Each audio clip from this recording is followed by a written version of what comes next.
Nick Heinekamp, I'm the owner, starter, one of the brewers here at Eddyline Brewery. We've been brewing in New Zealand. We started in 2015, opened the doors in 2016. Yeah, I've been doing it for the last 25 years come October. What does sustainability mean to me?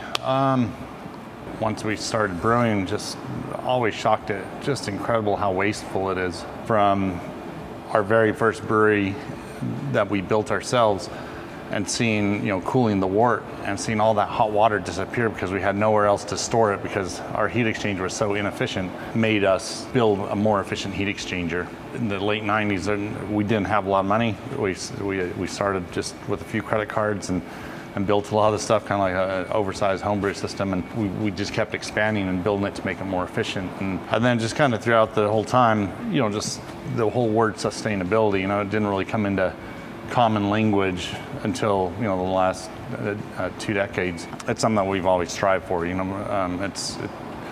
get one shot at this planet, right? So we have to make the most of it. And sustainability comes down to me is making it so that we can be here tomorrow. Locally sourced as much as possible. It meant being as efficient as absolutely possible, doing everything you can to have the least amount of impact on your surroundings as possible, and reducing our water usage from kind of the industry average of 10 liters of water per liter of beer down to where we're at, which is about 4.5 liters of water per beer. That's huge savings, not just in the water, but it also means there's that much less waste going down the drain.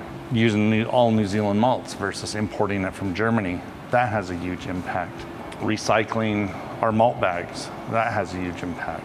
Every which way you turn, you just need to measure the impact of what you're doing. Ask yourself, where's all this stuff coming from? How much energy did it take to get here? Once you start kind of going down that rabbit hole, there's a lot of information there, and there's a lot to unpack. Sometimes it's an easy solution. But we live in the sunniest part of New Zealand, putting 6 to 8 kilowatts of solar on the roof. That's huge, right? Especially when we're an all-electric brewery. We have an electric steam boiler. Middle of the day when we should have the most sunshine, and it offsets that. We were producing about 200,000 liters of beer per year, and we were going through about 450 kgs every 3 weeks of CO2. When we first started, the price was fairly low. By the time we started reclaiming our own CO2, the price had skyrocketed up to nearly 5,000 for one 450 kilogram unit of CO2. I was always curious how we could capture that CO2 instead of having to buy fossil fuel derived CO2. Most CO2 is part of the refining process of oil. So when you refine oil, you take all the bits out of it that you want, and then what's left over, you burn it with oxygen and to create CO2, which then gets refined a little further. So essentially what we're doing is when we're making beer, we have pure CO2 being generated. We're venting that into the atmosphere, and then we're taking this fossil fuel derived CO2 and injecting it into our beer for carbonation. And it just never sat right with me. And so I'd been looking actively at how to build my own system. It's fairly simple.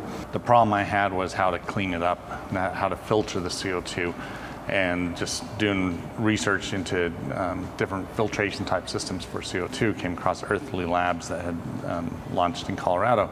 And they had this small setup for breweries. When I first reached out to them, they said that their unit was too large for our operation. What I had to do is I had to come up with a way to make it that we could use their setup, even though we're too small for it. So they need us to be brewing minimum of 5,000 liters of beer at any given time, and so if we had 2 or 3,000 liter fermenters going, we could accomplish that. But a lot of times that's not the case, So what we did is we built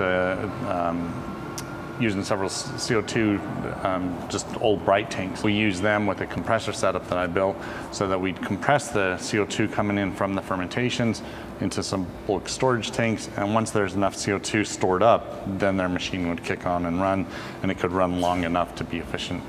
And that's been great. We started last March of 2023. Right up to the present here, we've saved about 60,000 in CO2. I'd have to pull up the kilograms, but it's quite substantial.